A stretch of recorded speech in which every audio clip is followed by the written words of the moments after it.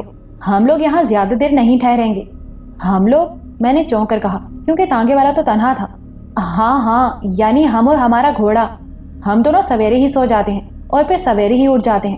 ویسے بھی یہاں زیادہ دیر کوئی نہیں ٹھہرتا، مگر لگتا ہے آپ چھوکرا لوگ سب کو بھیج کر ہی جائیں گے، اپنی پتنیاں جو ساتھ نہیں ہیں۔ اس نے دائیں آنکھ بند کر کے بڑے کمینے انداز میں کہا۔ میں غصے میں آگے بڑھا، مگر شرف الدین نے میرا ہاتھ دبا کر مجھے چپ رہنے کا اشارہ کیا۔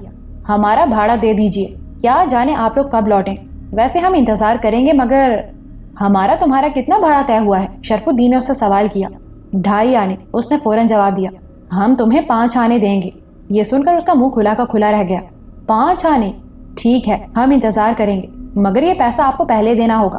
میں نے جیب سے 5 آنے نکال کر اس کے حوالے کر دیے، جنہیں جیب میں ڈالتے ہی اس نے سر پر بندھا پگڑی نما چوخانے کا کپڑا کھول کر اسے جھاڑا اور تانگے کی پچھلی سیٹ پر بچھا دیا۔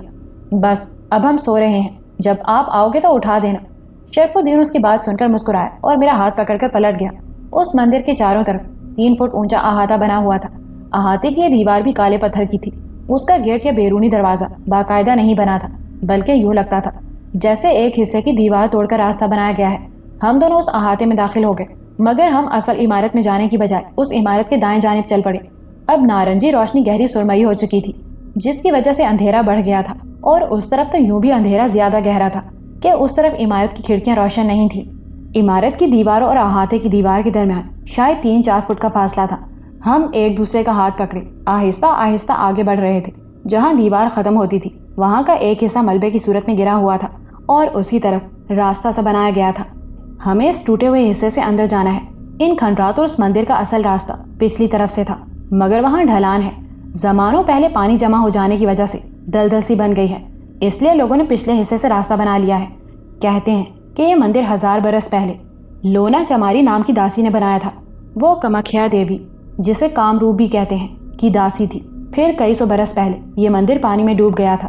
لوگ سمجھتے ہیں کہ کامروپ دیوی کا اصل مندر آسام میں ہے، مگر یہ غلط ہے۔ کامروپ یا کمکھیا دیوی کا اصل مندر یہی ہے۔ یہ بات بہت کم لوگ جانتے ہیں۔ پانی جب مندر کو خالی کر گیا تو یہ کافی عرصے غیر آباد رہا۔ پھر تقریباً 100 برس پہلے اسے رادھا نام کی عورت نے آباد کیا۔ وہ کامروپ کی داسی بن گئی تھی۔ وہ مردوں کے عطاپ کا شکار ایک ایسی عورت تھی جس میں نفرت اور انتقام کے جذبوں نے بھٹی سلگا دی تھی۔ وہ مردوں سے نفرت کرنے لگی اور کئی مردوں کو اس نے اپنے انتقام کا نشانہ بنایا۔ اس کے بعد سے اس مندر کی داسی عورت ہی رہی ہے۔ چڑھتے چاند کی تاریخوں میں یہ مندر ویران نظر آتا ہے، مگر جوں جوں اماوس کی راتیں قریب آتی ہیں یہاں گیندے کی خوشبو، پائل کی جھنکار اور خوبصورت عورتوں کی ہنسی آباد ہو جاتی ہے۔ وہ بتا رہا تھا اور میں حیرت سے سن رہا تھا۔ گو جس ملک میں رہ رہا تھا وہ ہندو کلچر کا عکاس تھا، مگر پھر بھی امروہہ کا کلچر کافی مختلف تھا۔ شاید اس وجہ سے بھی میری معلومات اتنی نہیں تھی کہ میں امروہہ سے باہر نہیں رہا۔ پھر میرا مطالعہ بھی ایسا نہیں تھا۔ شرف الدین کی باتیں سن کر یوں لگتا تھا کہ اس نے اس بارے میں باقاعدہ علم حاصل کیا ہے۔ اس کا مطالعہ بہت وسیع تھا۔ اس قدر معلومات دیکھ کر میرا حیران ہونا لازمی تھا۔ یہاں کیا اندر مرد نہیں جا سکتے؟ میں نے پوچھا۔ ہم بہت آہستہ آہستہ باتیں کرتے ہوئے آگے بڑھ رہے تھے، اس لیے کہ ہمیں ابھی جلدی نہیں تھی۔ ابھی سورج کو ڈوبے زیادہ دیر نہیں گزری تھی۔ کیوں نہیں جا سکتے؟ مگر اماوس کی راتوں میں نہیں جا سکتے، کیونکہ ان راتوں میں یہاں کامروپ کی پوجا ہوتی ہے اور یہاں کی داسیاں کسی مرد کا سایہ تک یہاں برداشت نہیں کر سکتی۔ یہ اماوس کی رات ہے اور آج یہ عورتیں غالباً پوجا کے لیے ہی آئی ہیں۔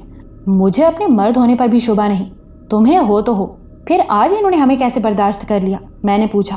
ہم اندر نہیں جا سکتے، باہر تو تانگے والے بھی کھڑے ہیں، بلکہ بعض عورتوں کے ساتھ مرد بھی آتے ہیں جو باہر ہی انتظار کرتے ہیں۔ اچھا، گویا چڑھتے چاند کی راتوں میں یہ مندر دیکھ سکتا ہوں؟ میں نے اپنے اشتیاق کو حت الامکان دباتے ہوئے پوچھا۔ ہاں، چڑھتے چاند کی راتیں خوبصورت ہوتی ہیں، سیاح انہی راتوں میں یہاں آتے ہیں۔ میں تمہیں مندر کا نظارہ ضرور کراؤں گا۔ میں نے اتنی خوبصورتی اتنے وحشت ناک ماحول میں کبھی نہیں دیکھی۔ کامروپ سیکس کی دیوی ہے۔ سفید چمکدار پتھر سے بنائی گئی یہ مورتی بالکل برہنہ ہے۔ اس کے لمبے بال اس کے پیروں سے نیچے تک پھیلے ہوئے ہیں۔ اس کے چرنوں میں اور اس کے گلے میں پڑے گیندے کے پھولوں کے ہار ایک عجیب سے سحر انگیز کیفیت میں مبتلا کر دیتے ہیں۔ میں نے اپنی زندگی میں اتنی خوبصورت مورتی نہیں دیکھی۔ اس سیاہ عمارت میں اس سفید مورتی کو دیکھ کر یوں لگتا ہے جیسے اس کے خوبصورت بدن سے شعاعیں پھوٹ رہی ہوں۔ شرف الدین سے یہ سب سن کر میرا اشتیاق مزید بڑھ گیا۔ اب ہم اس ٹوٹے ہوئے حصے تک پہنچ چکے تھے۔ اس حصے سے اندر کی طرف مڑتے ہی مجھے سرکنڈوں کا جنگل سائیں سائیں کرتا نظر آیا۔ ہوا سے ہلتے ہوئے سرکنڈے بھوت پریت لگ رہے تھے۔ یہاں آگے جانے کا کوئی راستہ کم از کم مجھے تو نظر نہیں آ رہا تھا۔ یہاں تو کوئی کھنڈر نہیں ہے، میں نے حیرت سے کہا۔ وہاں حد نگاہ تک صرف سرکنڈوں کی جھاڑیاں تھیں جن کی سرسراہٹ گہرے اندھیرے میں اچھے بھلے انسان کو بوکھلانے کے لیے کافی تھی۔ اب مجھے افسوس ہو رہا تھا کہ میں نے ٹارچ کیوں نہ لی۔ میں سوچ رہا تھا کہ واپسی پر کیا ہوگا۔ یقیناً اس وقت تک اندھیرا مزید گہرا ہو چکا ہوگا۔ کچھ دور تک ہمیں انہی سرکنڈوں میں سفر کرنا پڑے گا، پھر تمہیں وہ کھنڈرات نظر آ جائیں گے۔ اب سمجھ میں آیا کہ میں نے کیوں کہا تھا کہ یہ سنہرے بابا نہیں ہو سکتے۔ وہ بھلا ایسی جگہ کیوں بلاتے جہاں تک پہنچتے پہنچتے ہی آدمی ہلکان ہو جاتا ہے۔ ہاں، وہ یہاں نہیں بلا سکتے۔ میں نے سر ہلایا۔ یہ تو بتاؤ شرف الدین کہ میں تو اس جگہ کے بارے میں بالکل نہیں جانتا تھا، جبکہ تمہاری باتوں اور تمہارے یہاں تک آنے سے پتہ چلتا ہے کہ تم اس جگہ کے بارے میں خوب جانتے تھے۔ پھر تم نے ٹارچ کیوں نہیں لی؟ اس اندھیرے میں ان جھاڑیوں سے گزرنا دشوار نہیں ہوگا؟ میں بے وقوف نہیں ہوں وقار الحسن، اس نے ہنس کر کہا اور اپنے پاجامے کی لمبی جیب سے ایک چھوٹی سی ٹارچ نکال لی۔ اسے روشن کیا تو روشنی کا چھوٹا سا دائرہ ہمارے آگے حرکت کرنے لگا۔ ایک بات واضح کر دوں کہ اس زمانے میں لوگ اپنے پاجامے میں لمبی جیب رکھا کرتے تھے۔ اب تو پاجامے میں جیب کا فیشن ہی نہیں ہے، بلکہ اب پاجامہ ہی نہیں رہا۔ بہرحال وہ ٹارچ دیکھ کر میں خوش ہونے کے ساتھ ساتھ حیران بھی ہوا۔ میں نے ایسی نازک ٹارچ پہلی بار دیکھی تھی، ورنہ اس زمانے میں کافی موٹی موٹی اور بھدی قسم کی ٹارچ ہوا کرتی تھی۔ شرف الدین نے بتایا کہ یہ ٹارچ اس کا چچا زاد ولایت سے لایا تھا اور اس نے شرف الدین کو تحفتاً دی تھی۔ اس گھپ اندھیرے میں تو روشنی کا یہ چھوٹا سا دائرہ بھی بڑا غنیمت تھا۔ ہم نے آگے بڑھنے کے لیے وہ حصہ منتخب کیا جہاں جھاڑیاں نسبتاً کم تھیں۔ ہمارے چلنے سے اور جھاڑیوں کے جسم سے ٹکرانے سے ایک عجیب سی آواز نکل رہی تھی جو شروع میں بہت خوفناک لگی۔ کانوں کو بری لگنے والی یہ آواز دور تک گونج جاتی تھی۔ دور سے ہوا کے دوش پر جھولتے سرکنڈوں اور سرسراہٹ کی آواز لمحہ بھر کے لیے خوفزدہ کر دیتی تھی۔ ہونا تو یہ چاہیے تھا کہ میں پلٹ کر واپس بھاگ جاتا، مگر یقین کیجیے کہ ماحول کی وحشت ناکی نے مجھ پر کوئی اثر نہیں کیا تھا۔ بس ایک الجھن تھی کہ مجھے اب تک وہ کھنڈرات نظر نہیں آئے تھے جو بقول شرف الدین کے اس جانب تھے۔ اندھیرا دھیرے دھیرے بڑھتا جا رہا تھا۔ اس کے ساتھ ساتھ جھینگر اور اس قسم کے دوسرے کیڑوں کی آوازیں تیز ہوتی جا رہی تھیں۔ کبھی کبھی یہ آوازیں اچانک بند ہو جاتی اور اگر اس لمحے ہم بھی راستہ تلاش کرنے کی غرض سے رکے ہوتے تو ایک دم خوفزدہ کر دینے کا ہولناک سناٹا طاری ہو جاتا اور دل دھڑک اٹھتا تھا۔